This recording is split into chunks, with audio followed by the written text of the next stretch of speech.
um ambiente de harmonia para nosso irmão Cláudio, a quem damos a bem-vinda e agradecemos a presença no dia de hoje. A agenda cristã, realmente, a tempestade espanta, entretanto, acentuar-nos a resistência se soubermos recebê-la. A dor dilacera, mas aperfeiçoar-nos-á o coração se buscamos aproveitá-lo. A incompreensão dói, contudo, oferece-nos excelente oportunidade de compreender. A luta perturba, todavia, será portadora de incalculáveis benefícios se lhe aceitamos o concurso. O destempero destrói. Diante dele, porém, encontramos ensejo de cultivar a serenidade. O ódio enegrece, no entanto, descortina bendito horizonte e revelação do amor.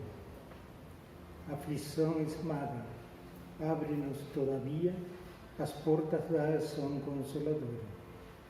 O choque assombra, nele, contudo, encontraremos abençoada renovação. A prova tortura, sem ela, entretanto, é impossível a aprendizagem. O obstáculo aborrece. Temos nele, porém, legítimo produtor de elevação e capacidade. Então, eu peço a todos que me acompanhem, que levem seu pensamento ao Pai, para agradecer esse momento e pedir a Jesus, a espiritualidade amiga, protetora desta casa, que nos abençoe, que nos conduza na harmonia, que fortaleça o nosso irmão Cláudio, para que ele possa transmitir para nós ensinamentos que possamos reverter em proveito próprio e em proveito de aqueles que nos acompanham. Que as irradiações de amor que porventura possamos produzir sejam levadas pela espiritualidade em benefício da humanidade que está precisando de muita paz. Que assim seja. Então, irmão,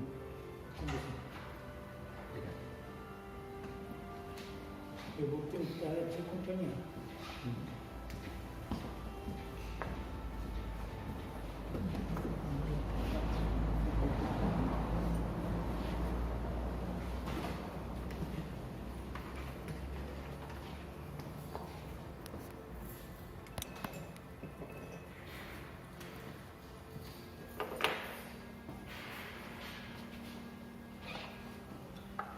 Queridas irmãs, queridos irmãos, boa noite. Boa noite.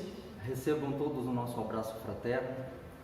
Nós que temos a grata oportunidade de retornar a casa, a convite, representando nossa instituição vizinha, um bairro próximo, aqui no Bela Vista também, o Centro Espírita Portal da Vida, de onde nós trazemos o abraço de nossa diretoria a toda a equipe de trabalho da casa, agradecendo o convite, esse intercâmbio.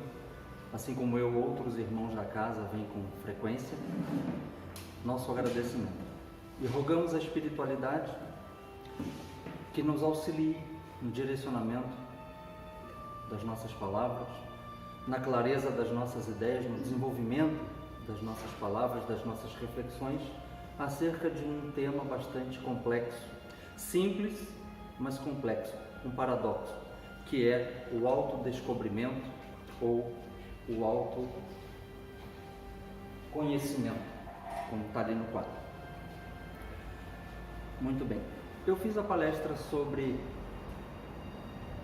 Eu fiz a exposição, Adri, sobre o perdão aqui na casa.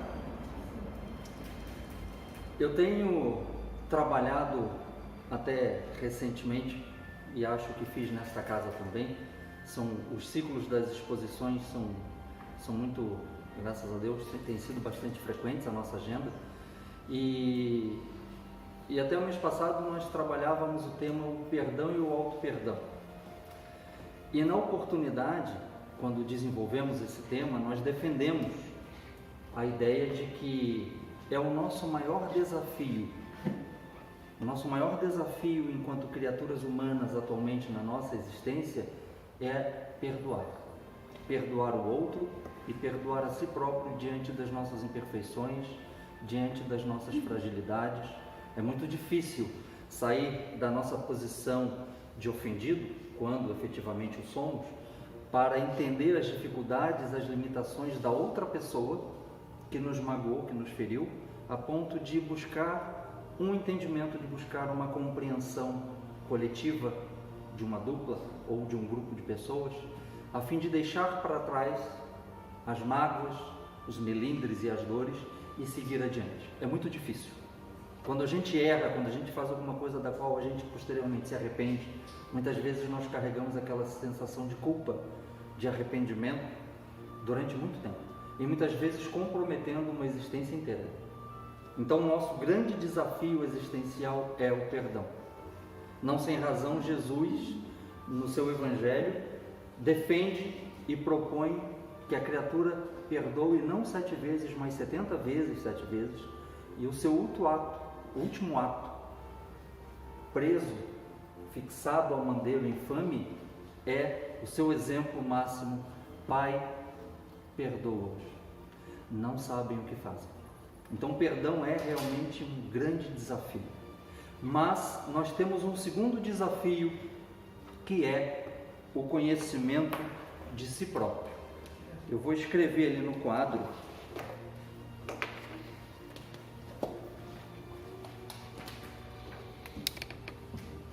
Não sei se vão conseguir acompanhar, mas o autodescobrimento.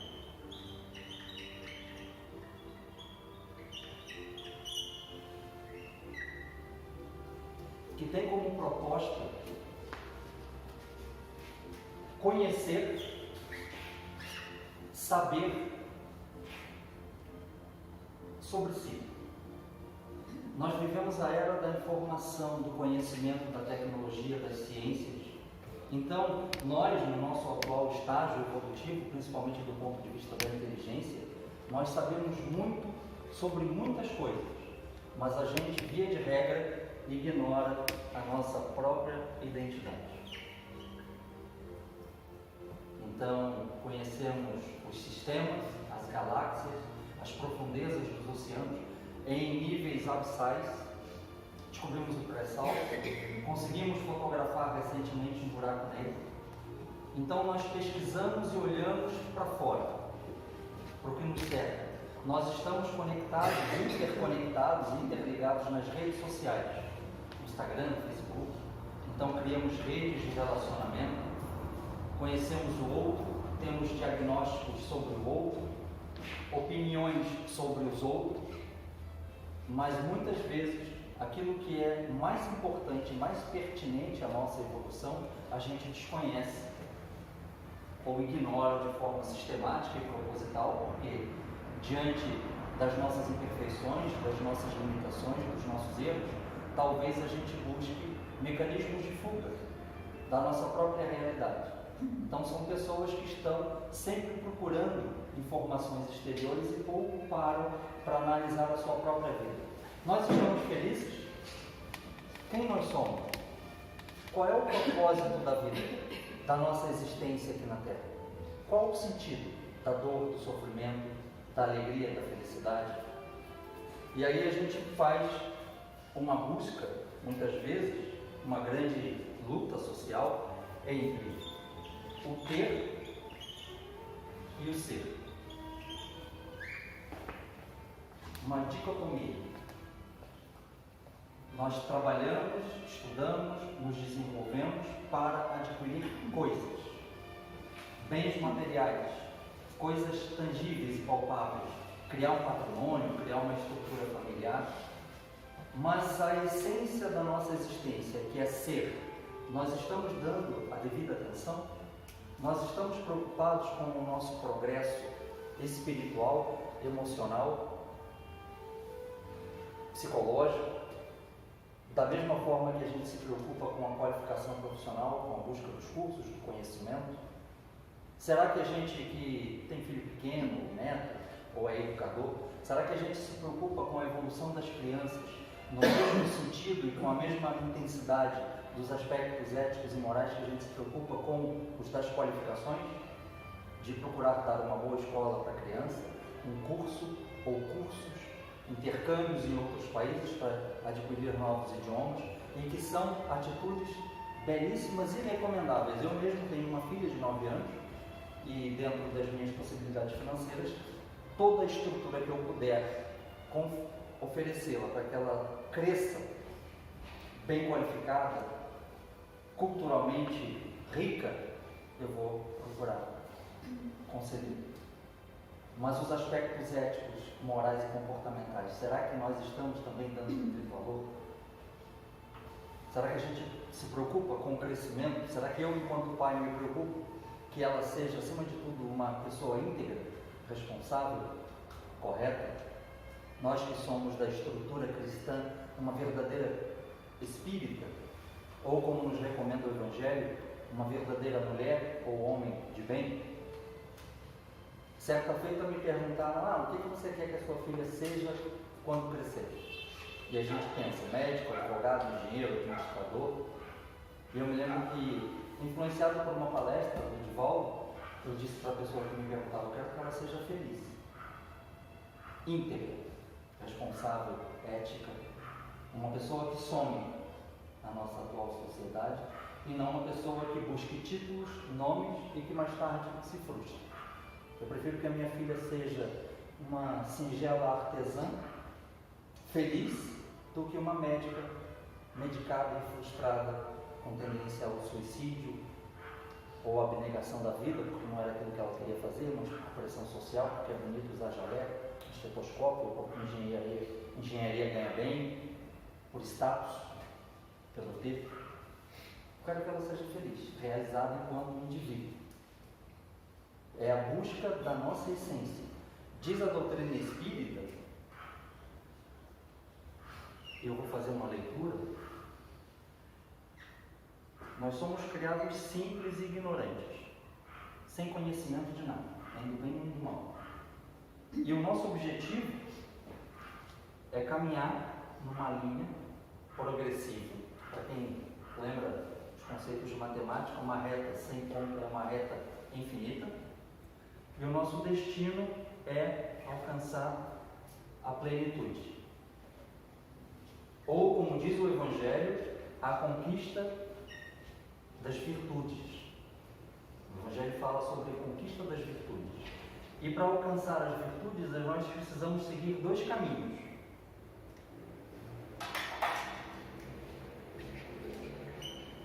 O desenvolvimento da inteligência e o desenvolvimento ético ou moral. Por isso que nós demos o exemplo da preocupação dos pais, dos educadores, de possibilitar os meios das crianças, dos jovens, alcançarem as qualificações máximas, intercâmbios, cursos, faculdades, graduações, pós-graduações, tudo que for possível.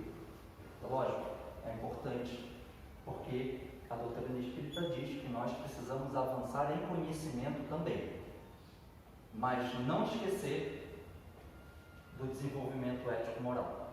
E na nossa atual sociedade, não só aqui em São José, na Grande Florianópolis, mas analisando o nosso mundo com uma visão macro, não estrito senso, lato senso, a gente, nesse aspecto, a gente ainda está engatinhando. Se pudéssemos colocar em gráficos, talvez o desenvolvimento ético-moral estivesse nessa proporção e o nosso desenvolvimento intelectual nessa proporção. Alguma coisa semelhante assim. Tanto que uma casa que existe para atendimento das necessidades sociais, como esse centro espírita, em atendimento à comunidade que precisa de apoio espiritual, social, material, seja o que seja, se vierem aqui, certamente a casa vai, dentro do possível, tentar ajudar, tentar auxiliar. Um encaminhamento para o emprego, uma cesta básica, um enxoval, mas encerrando nossas atividades, apagando-se as luzes, todas as trancas e os cadeados têm que ser fechados. Porque senão a própria sociedade para a qual ela existe para o atendimento das necessidades, e aí não tendo ninguém aqui, entrará aqui e fará mal ao patrimônio físico da casa. Então, a própria sociedade para a qual ela é o objeto de atendimento, se a casa não estiver preparada, resguardada e segura, logo, logo, a gente não terá nada aqui a não ser a estrutura de alvenaria. Significa que, do ponto de vista ético-moral, nós ainda tateamos no escuro. Recém saímos do engatinhar. E nós temos o Evangelho há 2000 anos. Há 2000 anos que o Cristo nos recomenda nos amarmos uns aos outros. E passados 2000 anos, a gente ainda não consegue. No máximo, algumas pessoas do nosso núcleo familiar muito restrito, muito circunscrito a algumas relações nossas, e muitas vezes nem isso, porque basta que alguém faça alguma coisa que nos desagrade para que a estrutura de relacionamento já fique afetada. Então é um desafio. O relacionamento, a vivência, é difícil, mas esse é o nosso objetivo. E naturalmente, como a natureza não dá saltos, nós vamos reencarnando as vivências, enfrentando dores, provas, expiações, momentos felizes, momentos gloriosos. Tudo soma para aquilo que nós somos, para essa nossa realidade, nossas experiências existenciais do que somos hoje. É o conjunto de tudo isso. Assim como uma pessoa de 50 anos tem uma experiência e uma vivência de toda a soma, desde o primeiro dia que ela nasceu, desde o dia zero, até completar 50 anos. Aos 50 anos, todo o seu conhecimento, experiência e sabedoria é o que ela adquiriu ao longo da sua existência, desde quando o médico a retirou do útero materno, dia após dia, semana após semana, mês após mês, ano após ano. Nós hoje somos o reflexo de tudo que a gente viveu desde o nosso nascimento. Do ponto de vista espiritual, se dá o mesmo. Nas nossas existências, nós vamos adquirindo conhecimento, experiências, sabedoria. E a doutrina espírita, ela nos diz e defende, dentro da sua estrutura dogmática, doutrinária, que a gente precisa alcançar a plenitude. A gente precisa se desenvolver do ponto de vista integral, biológica, sociológica, psicológica, espiritualmente. E não se evolui e não se progride, não se desenvolve aquilo que não se conhece. Qualquer um de nós, na nossa casa, seja ela alugada, própria, apartamento, seja o que seja, se procurarmos o melhor arquiteto, o melhor engenheiro civil do planeta e pedirmos para ele um orçamento para reformar a nossa casa, ele vai perguntar: mas o que você quer reformar? Não sei, faz um projeto aí, faz um orçamento aí, que seja espetacular. Mas eu vou repetir a pergunta: o que você quer reformar? A sua casa, qual é a metragem dela? É de esquina? É uma casa antiga, uma casa nova? Tem uma casa no terreno? Não sei. Não vamos nos prender a detalhes. Faz o orçamento do projeto. Se for um engenheiro sério, um arquiteto vai fechar, vai falar, passar bem. Porque para que eu construa um orçamento de reforma, para que eu projete algo em cima de algo que já existe, eu preciso conhecer em detalhes a planta do imóvel, conhecer a estrutura, o ângulo da fundação, quais são os vértices do terreno, para que eu possa pensar em algo que eu consiga projetar dentro do que já existe. Sem conhecer o que existe no terreno, a casa que você tem, o que você quer reformar, eu não tenho a menor possibilidade de projetar nada. Como nós vamos progredir e vamos nos reformar? A proposta do Evangelho é a reforma íntima. E como eu vou reformar o que em mim precisa de reforma se eu desconheço? Se eu não sei o que? A doutrina espírita, ela não compactua com os apologistas da tragédia, que nós somos espíritos errantes, que estamos aqui sofrendo, padecendo pelo pecado original, que todos nós somos espíritos muito imperfeitos e aqui estamos. A doutrina espírita diz que nós somos espíritos simples e ignorantes, vivendo uma existência terrena. A vida não começa no berço e ela não termina no túmulo. É uma sequência de jornadas evolutivas. As jornadas evolutivas serão de acordo com a nossa necessidade, com com as nossas particularidades, cada um de nós tem as suas, precisará enfrentar certas dores, certos sofrimentos, enfrentará e resolverá certos problemas, a depender da nossa evolução. Para que eu conheça a mim mesmo, eu preciso utilizar o que a doutrina espírita defende como sendo o seu ponto mais rico, a sua filosofia. A doutrina espírita está estruturada dentro de um tríplice aspecto: filosofia, a ciência e a religião. Na conclusão do Livro dos Espíritos, Allan Kardec diz que, do ponto de vista dele, e eu concordo, a força da doutrina espírita, o seu diferencial, está na sua filosofia, não está na ciência, não está na religião. A religião, o escopo religioso do Espiritismo é a Boa Nova, é o Novo Testamento. São as passagens de Jesus escritas pelos evangelistas. As passagens escritas estão na Bíblia. Então a teoria está lá. O que Allan Kardec fez? Ele buscou da teoria os assuntos do Cristo de acordo com os temas e fez um estudo do Evangelho temático. Então ele agrupa. No capítulo 5 ele fala sobre as aflições e as dores. E ele busca todo o referencial de Jesus, onde ele fala sobre a dor, o sofrimento, a necessidade dos bem-aventurados, os aflitos. E ele faz um evangelho temático sobre a dor e o sofrimento. E aí entra a proposta filosófica. Ele traz as instruções dos Espíritos, onde eles comentam as passagens. Mais à frente, bem-aventurados os misericordiosos, capítulo 11. E aí ele vai no capítulo 11 e pega todas as passagens, ou as principais, e relaciona os momentos em que Jesus defendeu a misericórdia. E coloca algumas citações evangélicas, que estão na Bíblia, mas faz o desdobramento da filosofia espírita, que contém no Evangelho. Esse é o diferencial da doutrina espírita, a sua filosofia.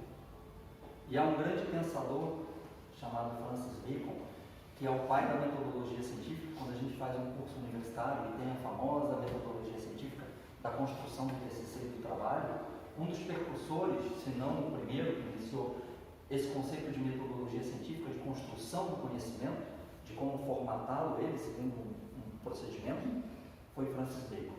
E ele dizia que uma filosofia religiosa superficial leva o homem à descrença. Quando surge uma dor, a sua fé vacila e ele dá um passo atrás. Mas uma filosofia espiritualista robusta, ela leva o homem à crença. E a diferença da doutrina espírita, no entendimento de Kardec, e eu concordo, está na sua filosofia. Por isso que ele defende o conceito de que fé inabalável só é aquela que pode encarar a razão frente a frente, olho no olho, em todos os momentos da história humana. Em todos os momentos. A doutrina espírita projeta luz sobre esses acontecimentos e faz uma análise do porquê que aquilo aconteceu, qual é a causa, ou porquê que isso acontece comigo, quais são os sentidos das dores, do sofrimento, por que Jesus bem-aventurados os aflitos, porque mais tarde obterão o consolo.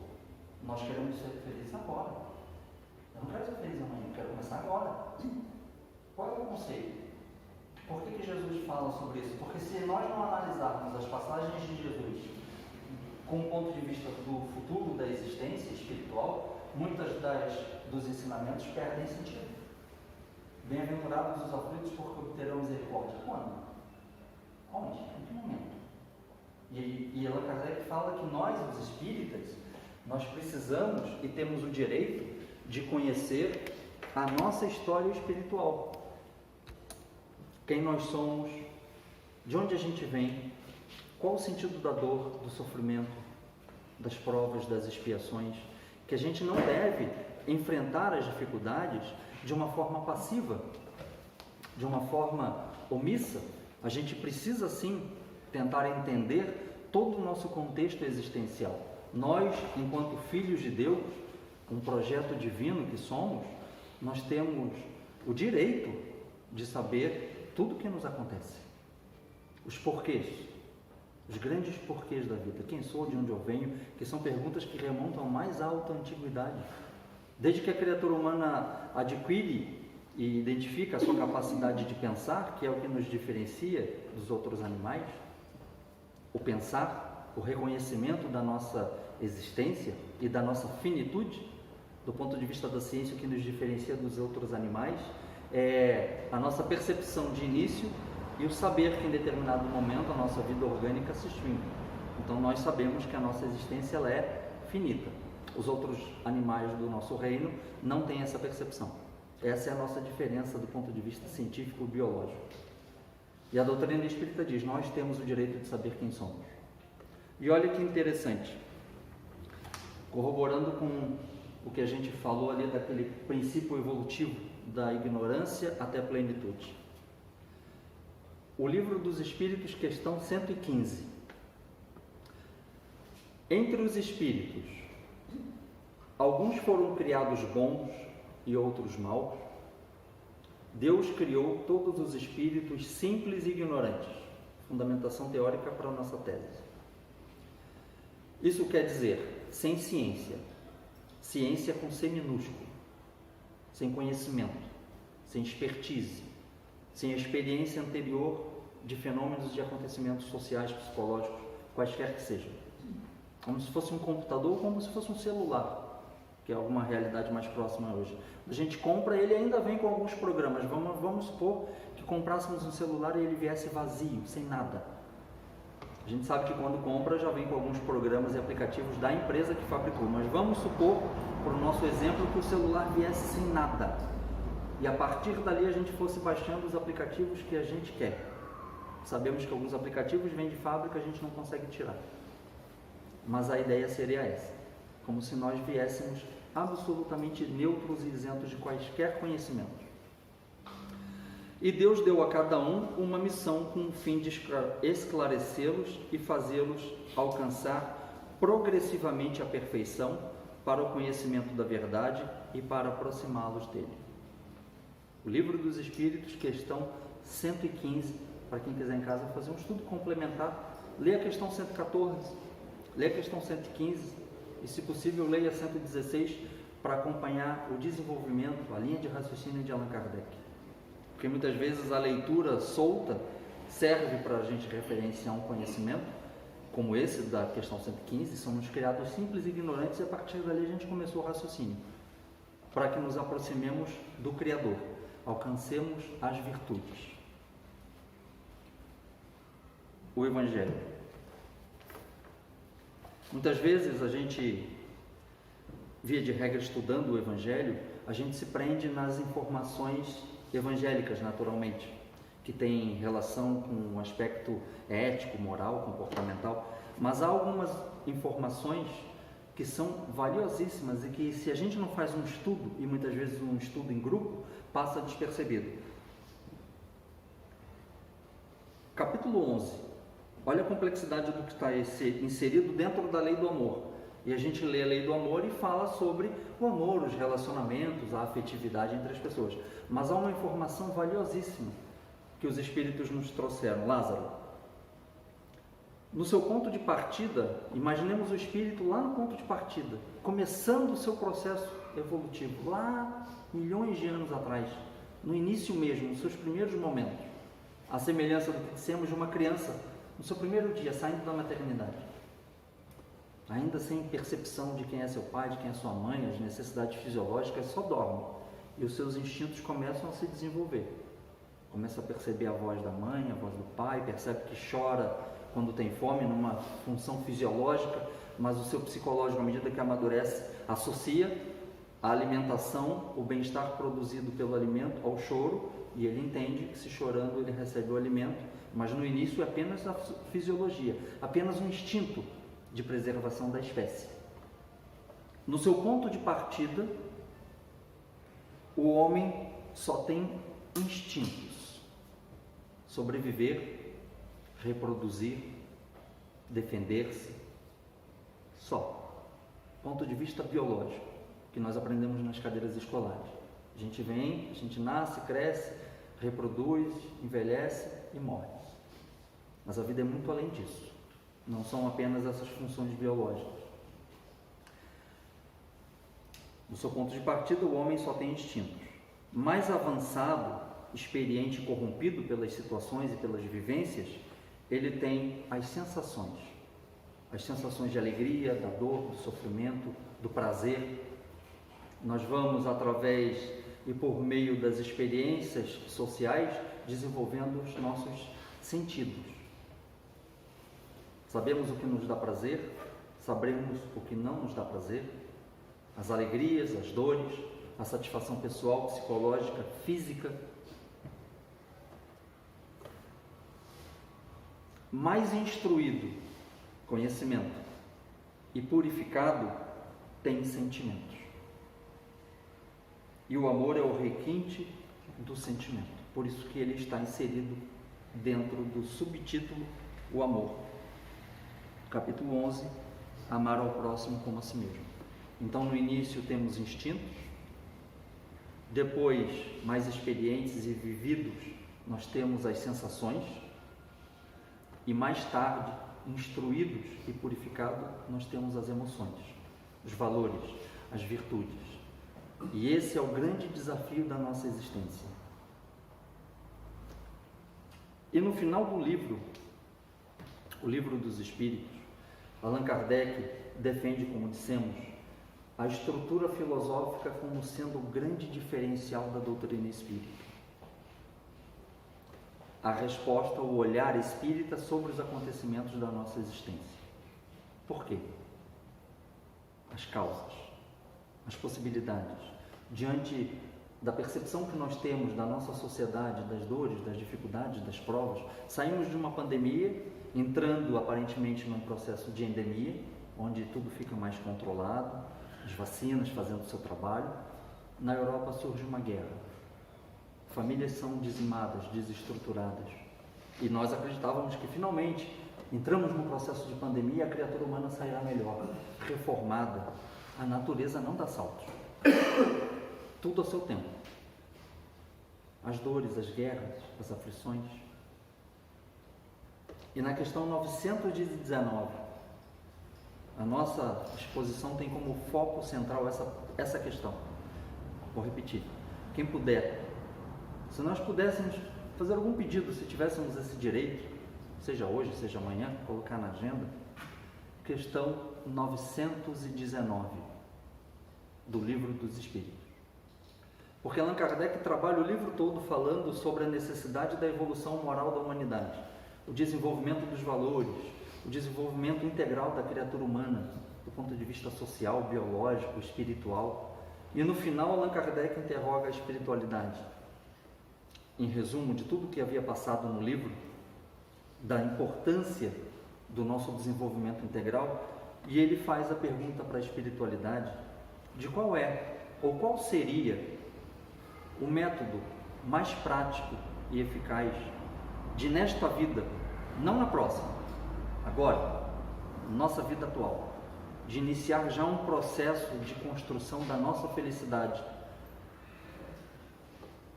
E o Espírito diz, o Espírito Santo Agostinho, um sábio da antiguidade já vos disse, conhece-te a ti mesmo. O sábio que Santo Agostinho se refere é Sócrates, que era um defensor desse princípio filosófico. Ó homem, conhece-te a ti mesmo. Mas em verdade, o pensamento não é de Sócrates. É um pensamento que está escrito no templo de Delfos. E que Sócrates, tendo conhecimento, tendo contato com esse preceito, com essa instrução, percebe a grandeza e a importância da aplicação na vida humana e passa, a partir daquele momento, a defender para todas as criaturas que tinham relação com ele. Mas antes de conhecer a si próprio, ele defendia que para conhecer-se a si próprio, era preciso e obrigatório reconhecer a nossa ignorância. E certamente a gente já ouviu na sociedade que só sei que nada sei. Um pensamento também de Sócrates, na sua maiêutica, a sua estrutura de desenvolvimento filosófico. Só sei que nada sei. Então Sócrates dizia, para que a gente possa aplicar o conceito de ó homem, conhece-te a ti mesmo, a gente precisa partir do ponto, da premissa que a gente não se conhece. E a gente não se conhece. Certamente, em algum momento da nossa vida, A gente fez alguma coisa, falou alguma coisa ou escolheu algo do qual mais tarde a gente se arrependeu. Ou pensou assim, não sei por que eu fiz isso, não me reconheci naquele momento, seja no momento de aflição, no momento que alguém nos agride, a gente reage além do esperado, seja o que seja, cada um de nós deve ter uma experiência pessoal, de algum momento que reagiu e pensou assim, caramba, não me reconheci nesse momento, seja tendo feito ou seja no pensamento. Porque o pensamento nada mais é do que a nossa estrutura espiritual projetando quem nós ainda somos. E se a gente não coloca em prática uma ação infeliz, porque nós já estamos numa luta entre o ser e o realizar. Então eu posso ter um pensamento desequilibrado? Posso, porque eu sou um espírito imperfeito.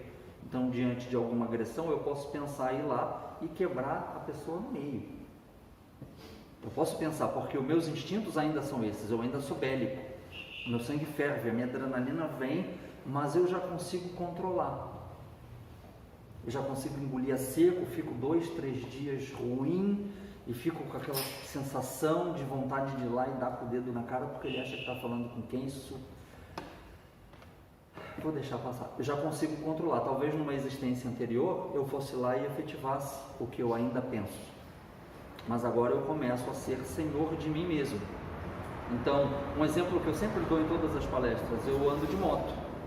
Então, eu trabalho, vou e volto de moto. Às vezes eu estou na via expressa, eu preciso transitar pela via expressa e eventualmente alguém me fecha. E muitas vezes sem dar sinal, sem dar seta. E nem sempre eu estou pelo corredor. Quantas vezes vem a adrenalina e a vontade de ir atrás e chutar ou quebrar o retrovisor? E ele não vai me pegar. Porque ele colocou a minha vida em risco. Eu tenho uma filha de 9 anos que eu deixo em casa dormindo e vou para o trabalho. E num descuido de um motorista que troca de faixa sem dar seta, e muitas vezes a gente percebe de moto que está no celular, e de noite a gente reconhece os motores que anda de moto pela cor. A gente sabe se a pessoa está no Facebook ou no WhatsApp. Se tiver tudo azul é Facebook, se tiver esverdeado é WhatsApp. Então ele colocou a minha vida em risco, a minha relação com a minha filha, que eu pretendo que seja muito duradoura, no momento de desatenção e de negligência no trânsito. Então o meu instinto de preservação da minha vida diz, vai lá e chuta o retrovisor dele, se possível fecha ele, para o trânsito e se vinga nele, porque ele quase te matou. O meu instinto faz isso. E a gente tem que se controlar, porque senão seria uma selva de pedra, seria o caos. E aí eu paro, vou lá e o motorista está armado, me dá um tiro. Então pode ter todo um colapso social por um instinto que vem, que se a gente não domina, se a gente não se conhece e não se controla, pode ser o início de um colapso de relações de conflito e de ódio que mais tarde perdurarão em outras existências, porque passarei a ser um espírito obsessor porque morri de forma negligente por uma... Então tem todo um contexto espiritual envolvido. Então a gente precisa colocar a nossa razão, o nosso discernimento emocional acima dos nossos instintos.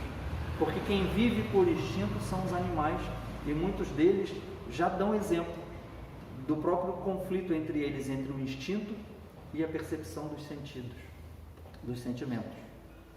Existem alguns animais, gatos, cachorros, macacos, leões, chimpanzés, que dão percepção de que eles refletem, fazem certos juízos de valores. Então nós que somos homo sapiens temos que dar o exemplo. Nós que somos espíritas e cristãos precisamos refletir sobre todo o nosso processo existencial. A gente não pode e não deve viver por instinto, porque quem vive por instinto, se alguém tenta tomar o que é meu, eu vou atacar. A gente vai ser como a Rússia, uma Ucrânia que vive em um conflito e uma guerra. Então lá nós temos uma guerra de proporções enormes, mas se nós vivermos por instintos dentro da nossa casa, nas nossas relações sociais, nós teremos pequenas guerras entre marido e esposa, entre irmãos, entre filhos, entre pessoas de um círculo familiar, entre pessoas de um círculo social de trabalho dentro de um centro espírita. A gente precisa colocar os sentimentos acima dos nossos instintos. E Sócrates defende que a gente precisa se conhecer. E a doutrina espírita, como dizíamos anteriormente, ela não compactua com o pensamento de que nós somos espíritos relegados à dor, ao sofrimento, esperando o grande juízo final. Nós somos espíritos à semelhança de alunos matriculados numa grande escola, que estão lá para aprender. As disciplinas que o aluno precisa enfrentar, física, química, matemática, biologia, não são sofrimentos. É a construção do conhecimento para que ele possa sair com um conhecimento integral sobre as diversas matérias e que dá impulso à sua formação profissional. E nós, à semelhança deles, estamos aqui vivendo as nossas dificuldades, as dores, os relacionamentos, formatando quem nós somos. A doutrina espírita não concorda com essa visão de dor e de sofrimento. Nós somos espíritos imperfeitos em desenvolvimento. Nós temos as nossas dificuldades? Temos. Temos as nossas limitações? Temos. Sentimos raiva, ódio, mágoa, somos orgulhosos, vaidosos? Somos. Via de regra, somos. São poucos os espíritos perfeitos que já abriram mão de todas essas paixões inferiores. Creio eu que ninguém aqui se coloque nessa condição de espírito iluminado que não tenha mais nenhuma paixão a ser desenvolvida, a ser trabalhada, melhor dizendo, reprimida. Assim como nós também temos os nossos valores.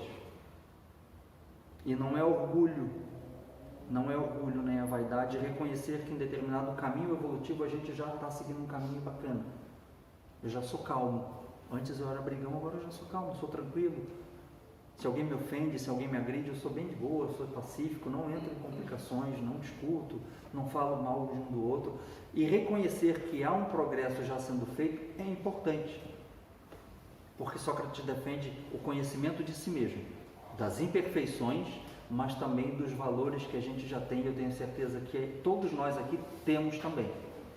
Alguns de nós somos bastante desprendidos dos bens materiais, somos pacíficos, somos amorosos. Talvez alguém aqui não fale de jeito nenhum da vida alheia. Se alguém vem falar mal de alguém, essa pessoa ouve e dali acabou o assunto, não reproduz.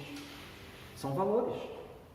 Somos pacientes, somos abnegados. Certamente alguém aqui deixa alguma tarefa pessoal em prol de uma causa maior, para trabalhar as pessoas em situação de rua, para a doação de uma cesta básica, abre mão do seu tempo, da sua vivência particular em prol de uma grande causa. Já são valores, porque a gente percebe que é importante sair do individual para o coletivo, distribuir sopa, enfim, são inúmeros os exemplos. Eu tenho certeza de que todos nós aqui temos os nossos valores, mas temos também os nossos defeitos e a gente precisa conhecê-los. Os valores para que a gente perceba que o resultado está acontecendo.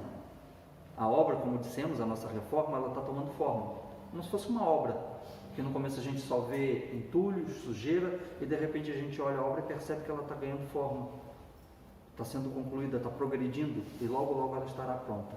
E a gente precisa reconhecer quais são os nossos defeitos, quais são as nossas limitações, qual é o meu pior defeito, aquilo que hoje impede de dizer que eu sou uma pessoa, um verdadeiro homem de bem.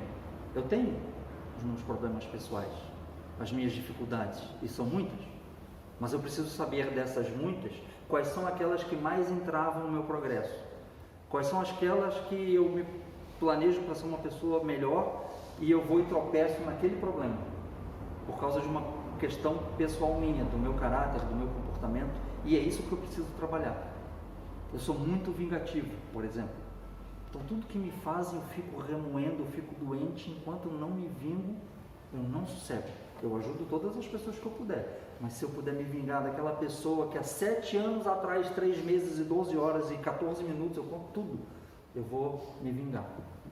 Eu preciso trabalhar isso, ressignificar aquele acontecimento, trazer para a realidade, estudar sobre o perdão, pensar que talvez eu tenha sido magoado por ele de forma muito profunda, mas eu também magoei a outra pessoa de uma forma mais profunda do que ele me magoou. E aí eu percebo que se eu magoei uma outra pessoa de uma forma mais grave do que o outro me magoou, todos nós estamos equiparados, todos nós precisamos da misericórdia divina de forma incessante.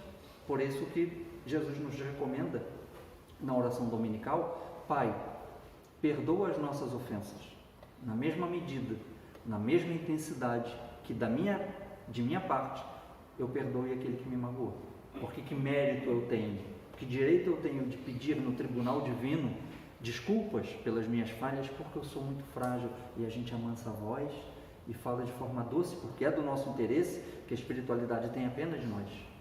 E aí a gente é pacífico e baixa o olhar numa atitude de falsa humildade, mas quando é do outro, a gente, porque você fez comigo, e a gente cobra do outro, mas para nós a gente pede clemência. E nós estamos numa relação social intrínseca e a gente precisa progredir e evoluir em todas as frentes do nosso trabalho. E sem que a gente se conheça, a gente não progride. Não adianta nada conhecer sobre as ciências, não adianta nada conhecer sobre o Evangelho, pura e simplesmente. Não adianta nada decorar o livro dos Espíritos. Podem falar qualquer questão que eu sei de cabeça. Isso não me fará uma pessoa melhor. Antes me fará um bom técnico.